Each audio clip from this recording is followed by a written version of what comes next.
마음으로 보시는 하나님이라는 제목으로 여러분들과 함께 말씀의 은혜를 나누기를 원합니다. 사무엘 1장부터 시작된 사무엘의 이야기, 그리고 사울의 이야기가 이제 어느 정도 마무리가 되고 드디어 오늘 다윗이 등장을 합니다. 이 다윗이 등장을 하게 되면서 이제 사무엘 상의 이야기는 또 다른 국면을 맞이하게 됩니다. 다윗이 등장하는 이 모습 속에서 하나님께서 우리를 얼마나 귀하게 여기시는지, 그리고 오늘도 우리를 얼마나 아름답게 보시는지 함께 나누는 은혜의 시간이 되기를 원합니다. 31절부터 34절까지는 이제 아각 이야기가 펼쳐지기는 하는데, 그래도 그 안에 숨은 몇 가지 사실들 우리가 보석처럼 보화처럼 밝혀내고 다음 장으로 넘어가겠습니다. 31절입니다. 사무엘이 사울을 따라 돌아가니 사울이 주님께 경배를 드렸다. 사무엘이 사울을 따라 가기는 갑니다. 따라갑니다. 그런데 거기서 경배는 사울 혼자 드리게 되죠. 여러분, 하나님 앞에 예배 드리는 것, 예배는 무엇으로 드립니까? 영과 진리로. 그러므로 하나님의 성령이 인도하시는 예배가 아닌 이상에는 예배의 행위가 우리 가운데 어떠한 것도 가져다 주지 않습니다. 예배는 하나님께서 주신 성령의 그 놀라운 은혜 가운데 이루어지는 우리 삶의 반응인 것입니다. 예배를 드린 것이 어떤 포인트, 마일리지를 쌓는 것이 아니라, 그죠?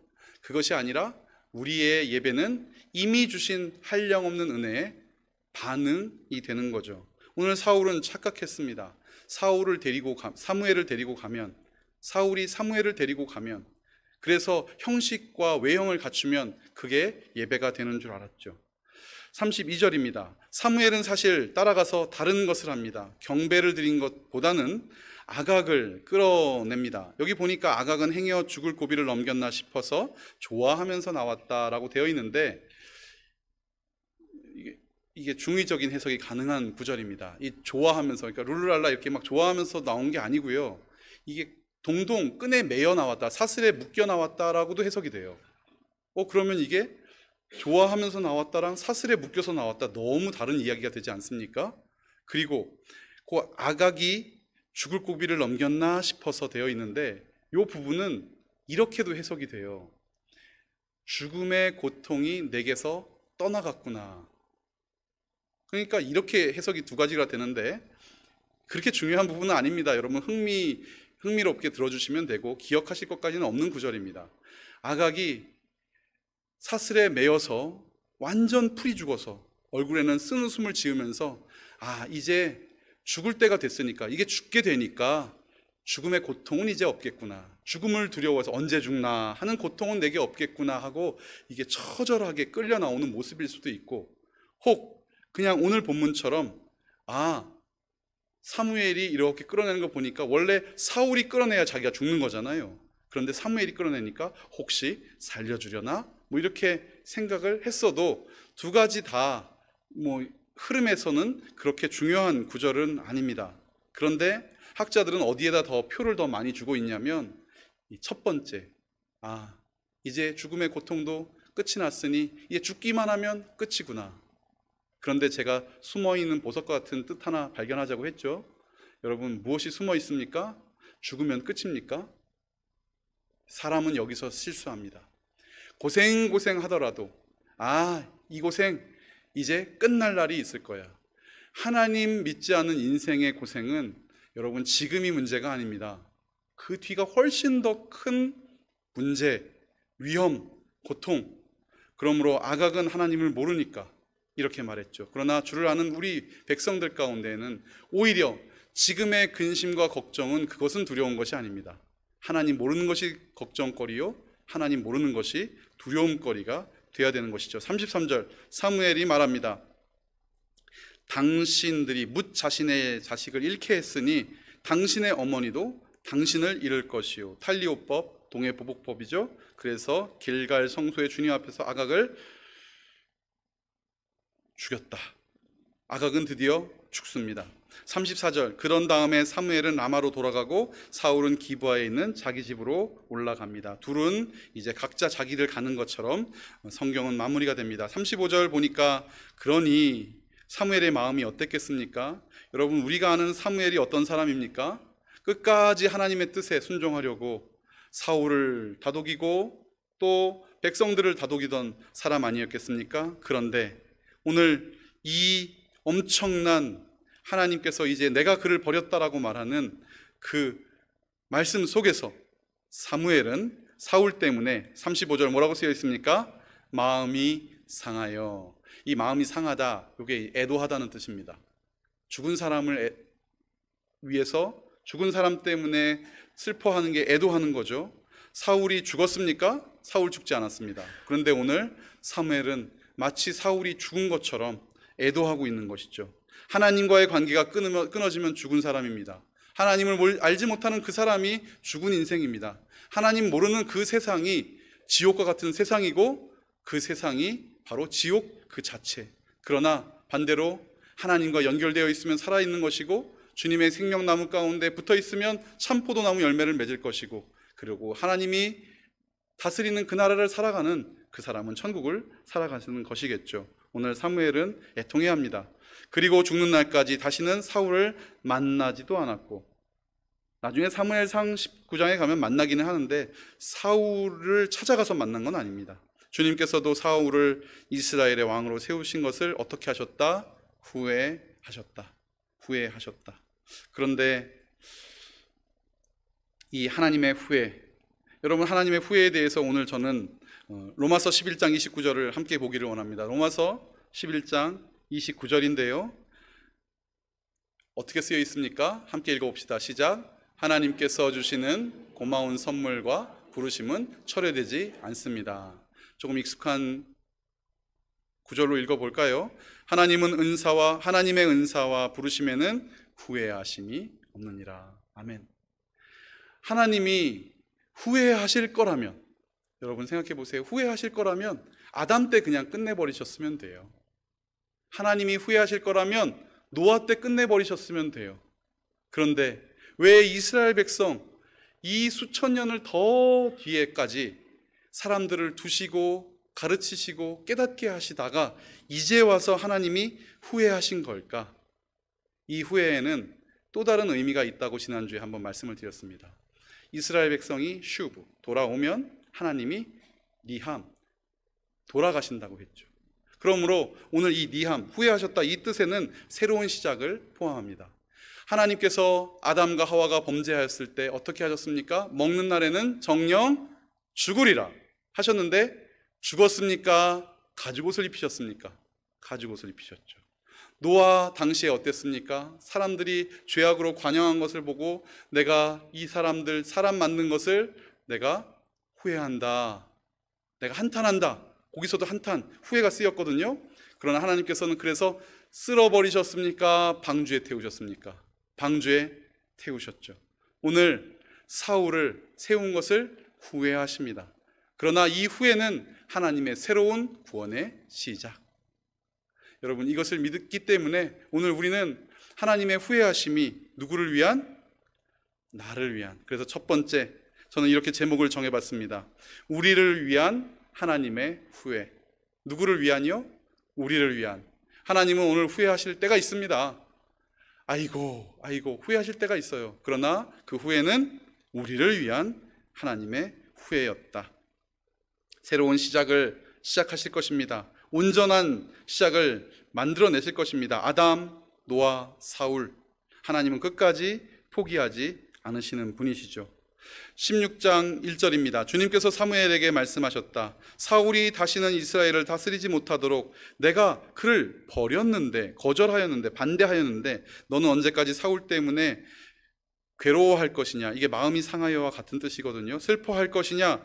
너는 어서 뿔에, 이 뿔병이라고 자꾸 나오는데 뿔입니다. 사울은 병이었고 다윗은 뿔입니다. 뿔병에 기름을 채워, 뿔에 기름을 채워 가지고 길을 떠나 베들레헴 사람 이새에게로 가거라.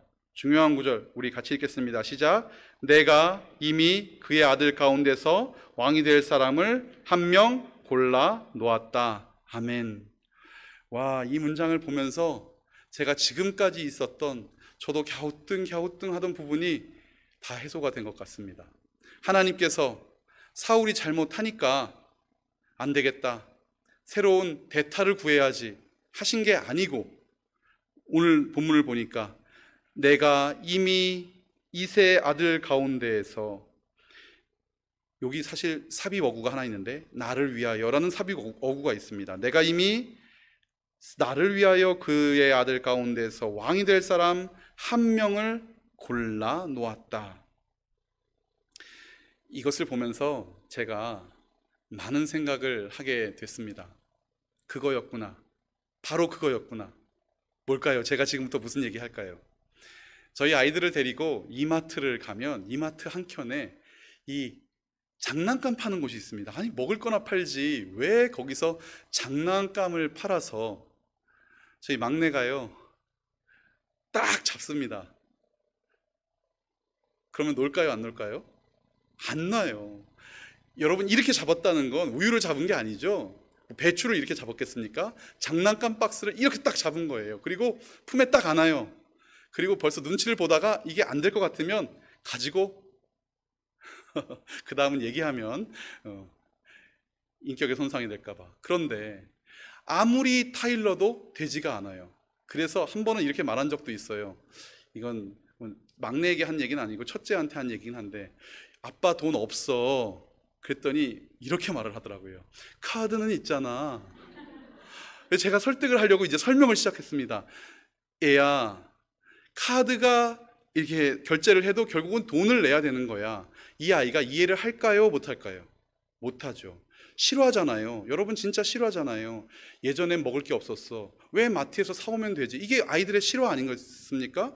도대체 아이들 마음에는 이해가 되지 않는 구석인 거예요. 그런데 제가 이해가 안 되고 여러분들도 이해가 안 되셨을 거예요.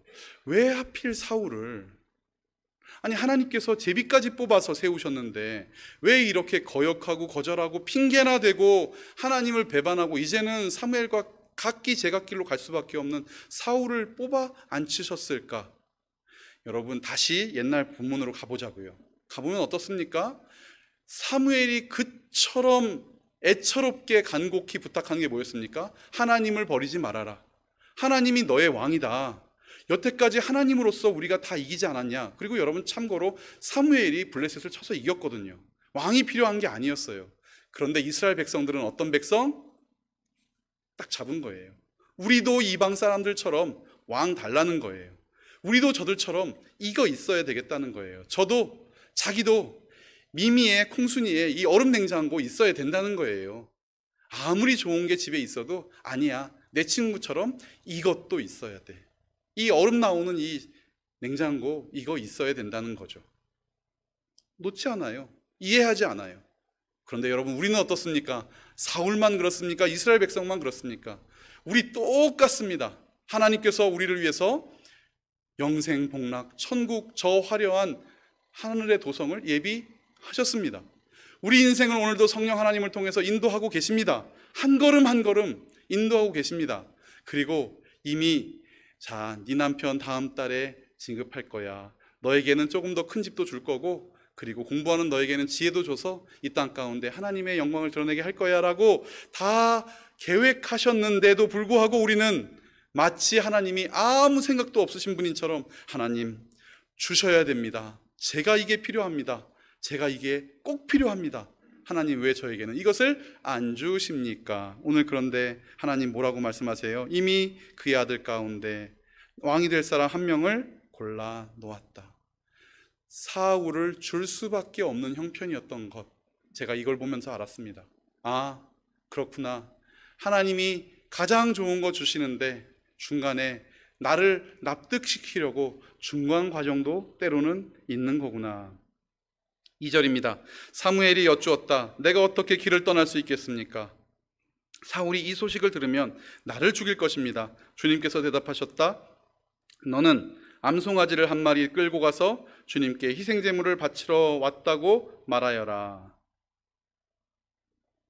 자, 사무엘이 하나님께 여쭙습니다. 뭐라고 여쭙습니까? 저 죽을 수도 있어요. 그랬더니 하나님이 아주 묘안을 하나 주셨습니다. 사실 이 본문은 하나님이 마치 사무엘에게 거짓말을 하거나 둘러대거나 핑계를 대는 것처럼 느끼게 하는 본문입니다. 그렇죠? 너 가서 기름 부어야 되는데 그게 아니라 제사 드리러 왔다고 핑계대고 둘러대라. 마치 그러면 거짓말을 하라고 하는 것 같은데요. 그런데 여러분, 이 장면이 떠올리게 하는 장면이 하나 있습니다. 와, 이거 생각해내시면 오늘 인정. 어떤 장면이죠? 제사 드리러 왔다고 해라. 그 출애굽기에는 뭐라고 써 있냐면 제사 드리러 간다고 해라. 누구에게? 모세와 아론에게. 누가? 하나님께서 모세와 아론에게 이스라엘 백성들을 다 당장의 포로에서 놓아주고 가나안 땅으로 가게 해라. 이렇게 처음부터 시작을 안 하셨어요. 어떻게 시작을 하셨어요? 하나님께서 모세와 아론에게 가서 바로에게 할 말을 주셨었죠. 오늘 사무엘에게 어떤 말을 주신 거예요? 지혜의 말을 주신 거예요. 그런데 그 법칙이 너무 신비하고 놀랍습니다. 왠지 그 이유를 한번 잠깐 설명을 드려보겠습니다. 4절을 먼저 읽어야 되는데 제가 4절을 읽어볼게요. 사무엘이 주님께서 시키신 대로 하여 베들레헴에 이르니 그 성읍의 장로들이 떨면서 나와서 물었다. 좋은 일로 오시는 겁니까? 이렇게 물었다는 거예요. 왜 이 상황이 벌어진 것일까? 여러분, 일반적으로 제사를 드리면 뭘 드립니까? 특별히 레위기를 보면 제사장이나 지휘가 있는 사람들은 황소, 맞습니다. 숫소로 제사를 드려요. 그런데 오늘 뭐를 끌고 가라고 했습니까? 암송아지. 이 암송아지는 언제 사용이 되는가? 이스라엘 백성들 사이에서 어느 날 자고 일어났는데 알지 못하는 미제의 사건이 일어난 거예요. 피가 흘린 자국이 있어요.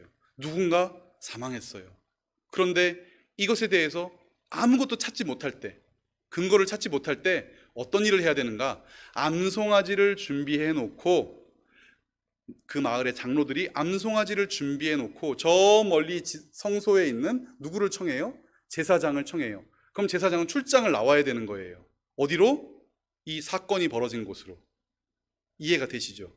그런데 지금 암송아지를 직접 사무엘이 끌고 왔으니 이 두 가지로 추측할 수가 있죠. 여기서부터는 굉장히 큰 추측이니까 여러분 신경 안 쓰셔도 되는 추측입니다. 두 가지로 추측이 됩니다. 아마 사건이 일어났는데 장로들이 이거를 덮으려고 했거나 시간을 끌었거나 지체하고 있을 때 갑자기 암송아지를 끌고 오니까 아이고, 걸렸구나. 우리 이 마을에 일이 난 거 어떻게 알았지? 혹시 책망 맞는 거 아니야 싶으니까 사무엘이 암송아지 쫙 끌고 올 때 좋은 일입니까? 라고 물을 수밖에 없었던 것 한 가지. 혹은 그거 아니고 사무엘 자체가 나오는 게 사실 두려운 일 아닙니까? 사무엘은 누구한테도 호통을 쳤습니까? 왕한테도 호통을 치는 사람인데 아무 연락 없이, 여러분 제가 아무 연락 없이 신방 가면 좋으시겠어요? 일단 3분에서 5분은 기다려야죠. 방에 있는 거 치워야 되고 애들 이렇게 정리해야 되고 옷까지도 정리해야 되고. 그런데 사람과 사람이 만나도 시간이 필요하고 준비가 필요한데 갑자기 사무엘이 와가지고 암송아지 끌고 오면 이게 무슨 일이지? 놀랄 수도 있는 것. 하여간 중요한 건 그 부분이 아닙니다. 지금 이스라엘의 마을의 장로들이 놀란 거죠. 놀랐어요. 하나님께서는 그러므로 첫째로 사무엘에게 거짓말을 시키신 게 아니에요. 일부러 어떤 제스처를 취하게 하신 게 아니에요. 저는 이 부분에서 한 가지만 우리 청년들과 함께 우리 성도님들과 짚고 넘어가고 싶은 게 있습니다. 그것은 거짓말은 아니라는 것입니다. 거짓말하는 거 너무 좋아요. 왜냐하면 거짓말하면 모든 상황들을 모면할 수 있거든요. 쉽게 모면할 수 있고요. 사과도 그까짓 거 나 미안하지 않지만 에이 잘못했어라고 한마디 하면 되지. 여러분, 그런데 누가 보십니까? 하나님이 보십니다. 그리고 옳지 않습니다.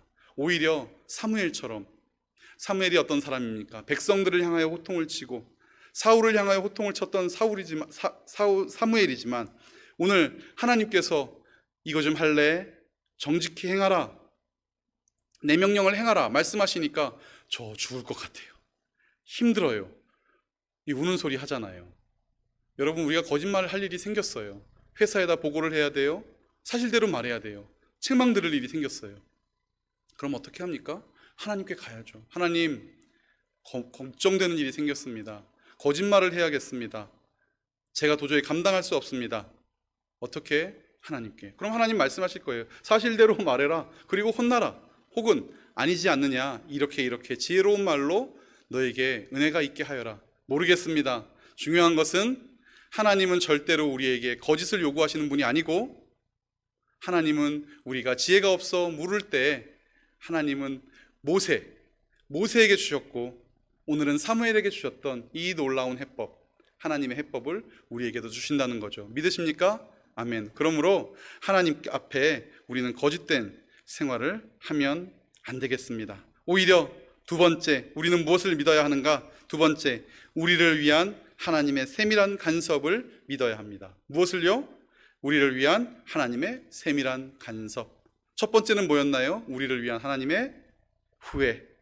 하나님의 후회는 새로움의 시작이거든요. 그런데 두 번째, 하나님의 세밀한 간섭을 우리는 믿어야 합니다. 3절 보니까 이새를 제사에 초청하여라. 그 제사자리에 이새를 초청하고 그 다음에 해야 할 일은 내가 거기에서 너에게 일러주겠다. 얼마나 친절하십니까? 다 한 번에 얘기하면 헷갈릴까봐, 순서 헷갈릴까봐 이렇게 그 다음에 할 일은 그 다음에 말해줄게. 걱정하지 말고 염려하지 말고 그 자리로 가라. 너는 내가 거기에서 일러주는 사람에게 기름을 부으면 된다. 염려하지 않고 걱정하지 않고 살아갈 수 있는 일, 그것은 하나님께 물음받아, 하나님께 묻고 답을 받아 살아가는 인생인 것입니다. 4절, 사무엘이 주님께서 시키신 대로 하여 베들레헴에 이르니, 자, 하나님은 끊임없이 세밀한 간섭을 시작을 하십니다. 성읍의 장로들이 떨며 나와서 맞으면서 물었다. 아까 읽었죠? 좋은 일로 오시는 겁니까? 5절, 사무엘이 대답하였습니다. 그렇소, 토부, 좋은 일이요. 나는 주님께 알려주신 대로 대답합니다. 희생제물을 바치러 왔소. 여러분은 몸을 성결하게 한 뒤에 나와 함께 제사를 드리러 갑시다 라고 말해놓고, 사무엘은 이새와 그의 아들들만은 자기가 직접 몸을 씻겨줍니다. 성결케 합니다. 제사 드려야 하니까 성결케 하죠. 그리고 6절, 그들이 왔을 때 사무엘은 자, 이제 그의 아들을 다 씻어줬어요. 그리고 이미 다 만났는데 이제 자리에 앉겠죠. 제사를 드리고 식사의 자리에 앉는 것인지, 제사 전에 식사의 자리에 앉는 것인지, 요 앞뒤 순서는 모호하긴 하지만 그러나 저들이 옵니다. 근데 누구를 보게 됩니까? 자, 엘리압을 보게 됩니다. 엘리압을 보고 사무엘이 뭐라고 이야기했는가? 주님께서 기름 부어 세우시려는 사람이 정말 주님 앞에 나와 섰구나 하고 생각을 하게 됩니다. 자, 그러자 이제 저를 보세요. 하나님이 뭐라고 하십니까? 띠, 틀렸어.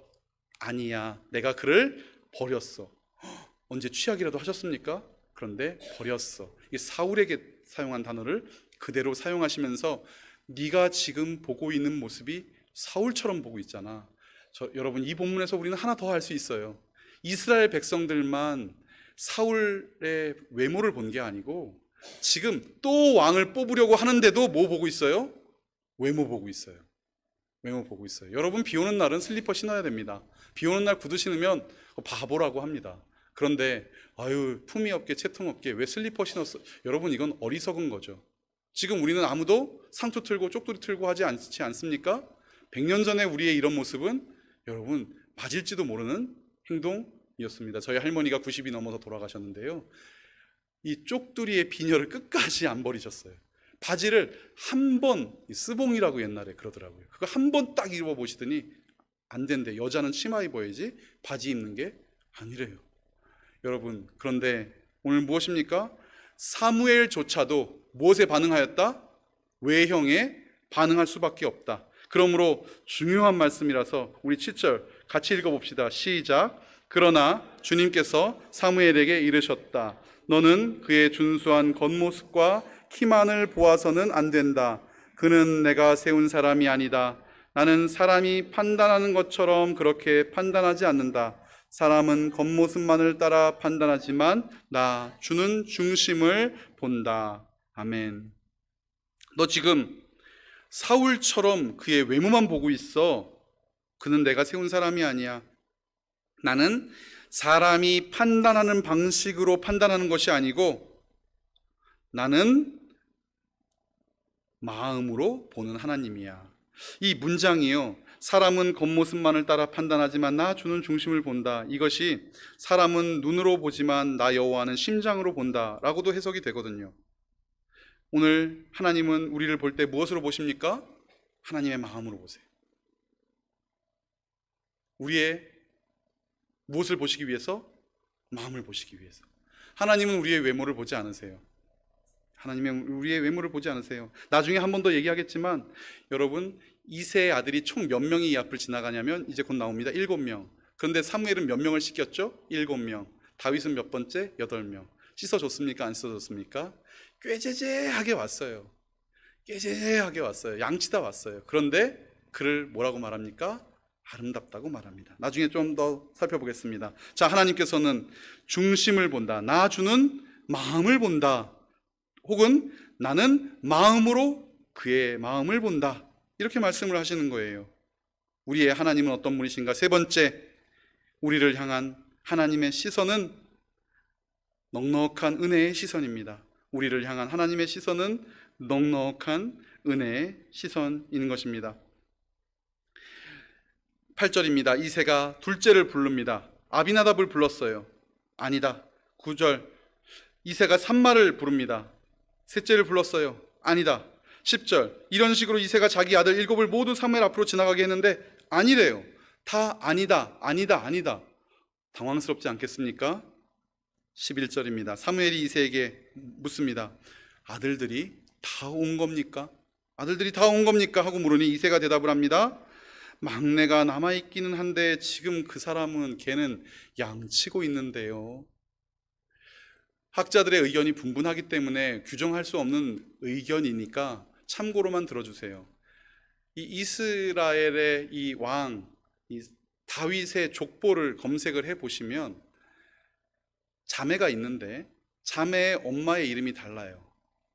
형제의 엄마의 이름과 자매의 엄마의 이름이 달라요. 그래서 학자들은 혹 다윗이 7 아들은 첫째 부인의 아들이고 다윗은 마치 룻처럼 계대 결혼, 남편이 먼저 죽은 여인의 아들을 후사를 얻게 해주기 위해서 이새가 대신 결혼해서 낳아준 다른 부인의 아들이 아닌가라고 추측을 한대요.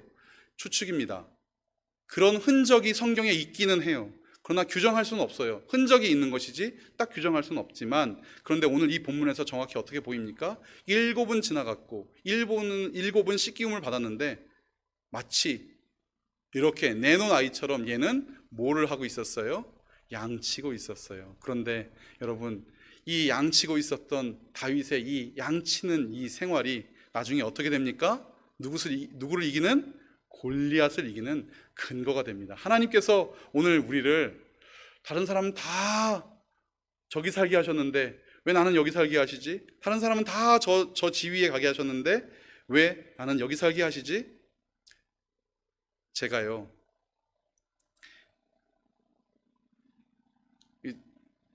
그렇게 잘난 사람은 아니지 않습니까? 우리나라에서 제가 제일 잘난 사람은 아니지 않습니까? 그런데 그래도 제 스스로 얘기하려니까 좀 떨려오네요. 예. 제 스스로 못난 사람이라고 생각은 안 해봤습니다. 못난 사람이라고 생각은 안 해보고 이제 저희 모교회에서 이제 5년간 전도사, 강도사, 목사 다 하고 이제 다른 교회에 전임 사역자로 가기 위해서 원서를 썼어요. 제가 원서를 쓰면 한 번에 딱 붙기야 하겠냐마는 면접은 볼 줄 알았거든요.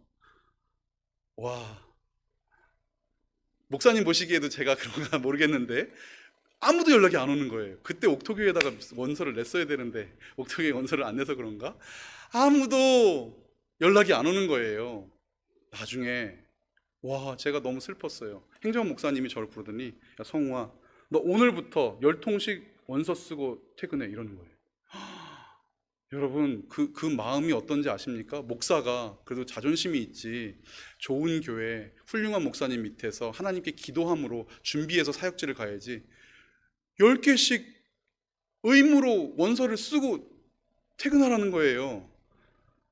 와, 그 말을 듣고 나니까 이게 기분도 상하고 마음도 상하고 그런 상황이었어요. 그런데 다 얘기하면 오늘 하루 종일이 갑니다. 그래서 다 잘라 먹고 이제 제가 이제 잠실에 있는 이제 그 시장통에 있는 그 교회를 가게 되는데, 전 그 교회가 어떤 교회인지도 몰라요. 그냥 원서를 쓰라고 했잖아요, 목사님이. 그러니까 썼어요. 그런데 이 교회는 이거 뭐 가족 사진을 또 제출하래요. 가족 사진이 또 어디 있어요? 전도사, 목사, 강도사 하는데 가족 사진은 또 언제 찍어요? 그런데 여러분 뭐 다 아시는 거니까 저희 가족이 그 강남 세브란스 홈페이지 표지 모델이었거든요. 그 일을 위해서 강남 세브란스에서 가족 사진 찍어준 게 하나 있어요. 그래가지고 일단 그거 그냥 첨부해가지고 내가지고 이렇게 놔두고 잊어버렸죠. 잊어버리고 그렇게 많이 제출을 했는데 전화가 왔다 안 왔다 한 통화도 안 오더라. 그래서 제 마음이 그렇게 있는 때에 갑자기 전화가 온 거예요. 교회 하나에서, 그 시장통에 있는 교회에서 오라는 거예요, 저더러. 그래서 제가 이제 어쨌든 그 교회를 가기로 했습니다. 다 얘기하면 3박 4일 걸리니까 엄청 잘랐습니다. 그런데 가게 됐다는 얘기를 교역자실에 전했더니, 아니 옆에 있던 후배 목사님 하나가 저한테 이러는 거예요. 목사님 실력에는 갈 수 있는 교회가 아니에요. 하나님 은혜예요. 이렇게 말하는 거예요. 아, 뭐야. 지금 마음도 괴롭고 딱 하나 오라 그래서 가는데 그 교회도 내가 갈 수 있는 교회 내 실력으로 가는 게 아니고 하나님의 은혜로 간다는, 뭐 말을 그렇게 해. 그 기분이 상해서 그 교회에 갔어요. 면접도 안 본대요. 뭐 면접을 봐야 소용도 없대. 그놈이다. 안 와도 된다. 이렇게 얘기를 하시길래, 그래도 목사님 면접은 한번 보시죠. 아니면 마음 바꿀까 봐. 오라 그랬다 오지 말라 그럴까 봐 제가 면접을 보러 간다 그랬어요. 갔더니 진짜로 옆에 원서가 이만큼 쌓여 있어요. 이 원서 중에서 네가 제일 떨어져. 이 목사님 또 그러시는 거예요. 근데 뽑으면 잘할 수 있겠어? 성영걸 목사님 왜 그러셨지? 제가 뭐라고 대답했냐면, 예, 저 잘할 수 있습니다. 이성훈 목사 그럼 설교 잘해? 아니요, 잘하지는 못하는데 재밌게는 합니다. 그러면 장례식은 가본 적 있어? 예, 장례식도 해봤고, 네, 이것저것 다 해봤습니다. 잘할 수 있습니다. 막 무조건 다 잘한다 그랬어요. 못한다고 생각은 안 했으니까. 나중에 제가 그 교회 5년 있다 나왔거든요. 제 이력서를 보게 됐어요. 이렇게 갈 수 있지 않았어요. 갈 수 있는 사람이 아니었어요. 진짜예요. 와, 이 정도 이력밖에 안 되는 나이 40 다 된 39살짜리 목사를, 와, 이런 교회에서 뽑는 건 은혜였구나. 그런데 나중에 알았어요. 제가 원서를 쓰다가 저의 장점을 쓰라 그러길래 3개를 썼는데 하도 안 되길래 진짜 쓰기 싫은 4번째, 제가 이런 일들을 이 교회에서 했습니다 라고 했는데, 거기에 뭐가 있었냐면 교회 재건축에 참여하여 방송실과 모아 이 공사판에서 잡일은 다 했습니다 이렇게 정확하게 썼거든요. 알고 봤더니 이 교회가 비전센터라고 건축을 하고 있는 중이었어요.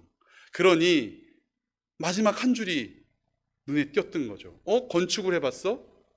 그걸 다 해봤어? 그럼 얘 한번. 제가 그 잠실에 있던 교회에서 365일 동안 주일 토요일 다 합해서 딱 휴가는 없었어요. 30일 쉬고 330일 근무했잖아요. 건축 현장에 나가야 되니까 월요일부터. 그런데 저는 오늘 이 다윗이 장황하게 말했습니다. 제 얘기라서 좀 부끄럽습니다. 그러나 하나님께서 오늘 우리를 때로는 양치기, 들로, 산으로 보내실 때가 있어요. 저도 사실 모교이긴 하지만 방송실에 있으면서 점심을 한 끼도 먹으러 간 적이 없어요. 왜냐하면 점심 먹으러 가면, 야 성우가 오타 났어, 야 너 왜 슬라이드 그렇게 안 넘겨, 다음 장 넘겨야지, 정신 안 차리냐? 집사님들이 저한테 교회 형들이니까 툭툭 던지는 말에 제가 체하니까, 방송실 하기 싫다. 다시는 이 방송실 안 해야지. 건축 현장 싫다. 이 흙먼지 마시고 싶지 않다. 그런데 그 하나님께서 저에게 주셨던 그 훈련의 기간들이 다 찬 후에 결국 그것이 조건이 돼요. 여러분, 이스라엘 백성의 왕으로 다윗을 삼는데 다윗을 목동에서 부르셨다는 것 기억하십니까? 오늘 그 사람을 어떻게 보내게 하십니까? 11절입니다. 양떼를 치러 나가고 없습니다. 그 사람을 얼른 데리고 오시오. 내가 그가 이곳에 오기 전까지는 자리에 앉지 않겠소. 서 있겠다는 거예요. 사무엘이 서 있겠대요. 자리에 앉지 않겠대요. 12절. 그래서 이새가 사람을 보내어 막내 아들을 데리고 왔다. 그는, 같이 읽어볼까요? 시작. 그는 눈이 아름답고 외모도 준수한 홍안의 소년이었다. 아멘. 이게 무슨 말입니까? 외모를 안 본다고 하시더니 갑자기 외모 얘기만 하시고 다윗의 내면은 어디 갔습니까? 여러분, 이렇게 물으시는 게 당연하잖아요. 그런데 여러분, 우리 하나 성경을 넘어가면 바로 답이 나옵니다. 다니엘 1장 15절 말씀입니다. 다니엘 1장 15절 말씀 같이 읽겠습니다. 시작. 열흘이 지났을 때 보니 그들의 얼굴빛이 왕이 내린 음식을 먹은 젊은이들의 얼굴빛보다 좋고 건강하여 보였다. 아멘. 다니엘과 세 친구가 왕의 진미를 통하여 자기의 몸을 더럽히지 않기 위하여 뜻을 정하여 하나님 앞에 작정하고 환관장에게 먹지 않기를 구했을 때 성경 보십시오. 하나님께서 환관장을 통하여 은혜를 입게 하셨더라. 아멘. 오늘 저들이 진짜 얼굴에서 윤기가 났을까요? 여러분, 일주일 물만 드셔보십시오. 다이어트가 문제가 아니고요, 사람이 망가져요. 이뻐 보이지 않아요. 머리에 윤기도 안 흐르고요. 여러분 다 아시잖아요. 그런데 오늘 다니엘이 어떻게 보여집니까? 이들의 얼굴이 다른 젊은이들보다 좋고, 이게 오늘 아름답고예요. 좋고 건강, 윤택해 보이고, 이 얼굴빛이 아름답고 윤택해 보인다는 것. 저는 우리 청년들의 얼굴빛이 다음 주에 아름답고 윤택해 보일 줄 믿습니다. 네, 제주도에서 개고생하고 햇빛에서 엄청 쩔어가지고 시커멓게 그을려 올지라도 하나님의 눈에는 가장 아름답고 가장 윤택한 주의 백성으로 보여질 줄 믿습니다. 오늘 이것은 외모를 본 게 아니에요. 아이고, 양 쳐봤잖아요. 소 안 쳐보셨나요? 저도 사실 안 쳐보긴 했는데 땀 흘릴 거예요. 여기 지푸라기 막 묻고요, 발가락 사이에는 흙 끼고, 옷 복장은 어땠겠어요? 다른 7은 아까 사무엘이 예쁘게 정결케 씻겨줬어요. 다윗은 씻겨주지 않았어요. 그러나 그를 보니 가장 아름답고 가장 준수한 소년이라고 오늘 성경이 오늘 증거하고 있다는 것. 아까 세 번째, 하나님은 우리를 이처럼 보신다는 것. 우리를 향한 하나님의 시선은 은혜의 시선이라는 것, 여러분 믿으시기 바랍니다. 우리가 구원받았습니다. 우리가 구원받았는데 무엇으로 받았습니까? 아름다워서요? 날씬해서요? 헌신이 많아서? 하나님께 무엇을 더 드려서? 아니요. 하나님께서 하나님의 자리에 두시려고 이미 우리를 미리 택정하시고, 하나님은 우리를 사람들 눈에, 온 세상 사람들 눈에 아름답고 외모도 준수한 소년으로 보게 하셨다는 것. 오늘 사무엘에게 말하십니다. 바로 이 사람이다. 그에게 어떻게 해라? 기름을 부어라. 바로 이 사람이다. 그에게 기름을 부어라. 하나님께서 성령으로 우리에게 기름 부으신 줄 믿습니다. 아멘. 그러므로 우리의 인생은 하나님 보시기에 아름답고 아름다운 인생일 줄 믿습니다. 하나님께서 오늘 우리를 그렇게 보고 계세요. 사무엘이 13절, 기름 담긴 뿔병을 들고 그의 형들이 둘러선 가운데 다윗에게 기름을 부었다. 그러자 주님의 영이 그날부터 계속 다윗을 감동시켰다. 여기 별표 치셔야 됩니다. 사울은 어땠습니까? 하나님이 때때로 주의 영을 부으셔서 어떤 은혜를 입게 하셨습니다. 그러나 다윗은 다릅니다. 어떻게 해요? 그날부터 계속. 여러분, 우리 인생은 하나님이 때때로 은혜 주시는 인생입니까? 계속 은혜 주시는 인생입니까? 계속. 성령님은 우리 가운데 들어왔다 나갔다가, 기도 많이 하면 성령님 우리 안에 내주하시고, 기도 안 하고 죄 지으면 막 떠나셨다가 또 기도하고 성령 충만한 척하면 다시 들어오시고. 아니요, 하나님의 성령은 우리 가운데 영원히 함께 하신다고 임마누엘로 약속하셨기 때문에 우리와 성령의 거리가 멀어진 것이지, 그건 우리의 느낌이지, 성령은 우리를 떠나지 아니하시고 버리지 아니하시고 모른다 하지 않으시고 우리와 늘 함께 하십니다. 오늘 사울과 다릅니다. 주님의 영이, 하나님의 영이 다윗과 언제나 함께 늘 계속 계셨습니다. 이것이 바로 하나님의 후회하심입니다. 아담을 후회하셨나요? 가죽옷 지어 입히셨어요. 노아 후회하셨나요? 방주를 주셨다니까요. 사울을 후회하셨나요? 다윗을 예비하셨습니다. 그리고 다윗의 자손에서 메시아, 기름 부음 받은 자 예수 그리스도가 오게 하신 하나님, 그 하나님께서는 자신의 아들을 십자가에 못 박으실 뿐 아니라 그 보혈로 우리를 깨끗하고 아름답게 씻기셔서 하나님 눈에 보이기에, 세상이 보면 어떨지 몰라도 하나님 눈에 보기에 가장 아름답고 가장 거룩하고 가장 존귀한 자로 우리를 바라보고 계시다면 오늘 우리는 그런 하나님 앞에 어떤 마음으로 살아야겠습니까? 우리를 구원하시되 우리의 행한 바 의로운 행위로 말미암지 아니하시고 오직 그의 긍휼하심을 따라 중생의 씻음과 성령의 새롭게 하심으로 우리를 인도하고 계시는 하나님, 우리가 그 하나님을 믿기에 오늘도 우리를 눈으로 보지 않으시고 마음으로 보시는 그 하나님을 찬양하고 있는 것입니다. 하나님은 우리뿐만 아니라 제주도도 아름답게 보십니다. 그래서 우리 청년들을 보내주신 줄 믿습니다.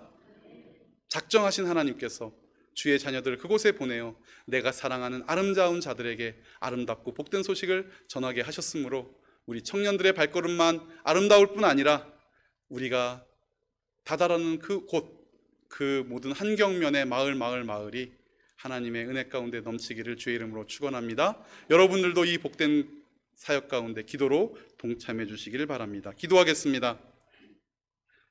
우리를 구원하시되 우리의 행한 바 의로운 행위로 말미암지 아니하고 오직 그의 긍휼하심을 따라 중생의 씻음과 성령의 새롭게 하심으로 하셨나니 우리를 은혜 가운데 아름답게 여기시고 우리를 귀하다 여기시는 하나님 감사합니다.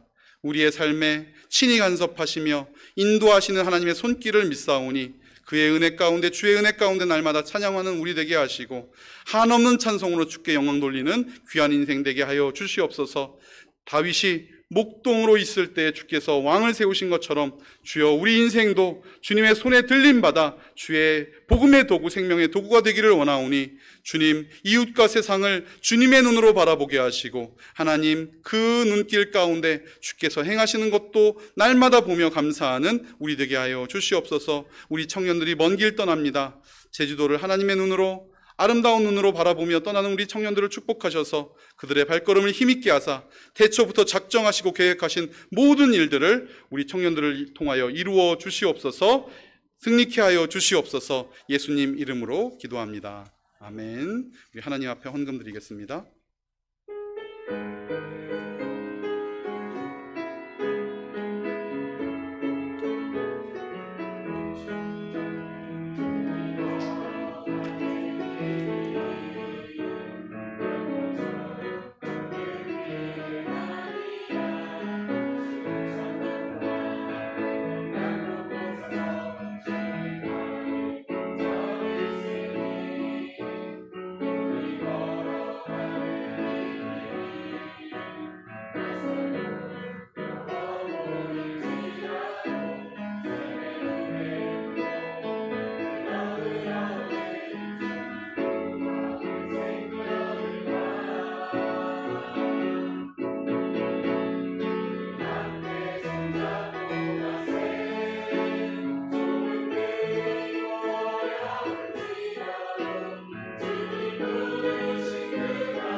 결코 처음 밟는 길은 아니야. 수천 년 동안 온 땅 곳곳에서 주님 따른 흔적이 있으니 우리 걸어가는 이 길이 낯설고 두려워 보일지라도 삶의 무게를 뚫고 흘러들어오는 주님 부활의 생명을 봐. 우리 함께 손잡고 가세. 때는 들이고 어려울지 주님 부르신 그 감격 붙잡고 손잡고 함께 가세. 우리 함께 손잡고 가세. 때론 더디고 힘겨울지라도 주님 부르실 그날을 향하여 손잡고 함께 가세. 아멘. 하나님 아버지 감사합니다. 주님 우리와 늘 동행하여 주시고 우리를 아름답다 여기시며 주님의 성령으로 우리 인생을 오늘도 인도하고 계시니 감사합니다. 귀한 것 주께 예물로 감사하며 주께 예물 드렸사오니 이 예물이 이르는 곳마다 주님의 복음과 귀한 생명 사역 위하여 사용되게 하여 주시옵소서. 하나님 특별히 우리 청년들을 축복합니다. 우리 옥토교회를 축복합니다. 하나님 우리 옥토교회가 삶의 모든 자리에서 날마다 주를 전하며 주의 아름다움을 찬양하는 그런 귀한 옥토교회 되게 하여 주시옵소서. 예수님 이름으로 기도합니다. 아멘.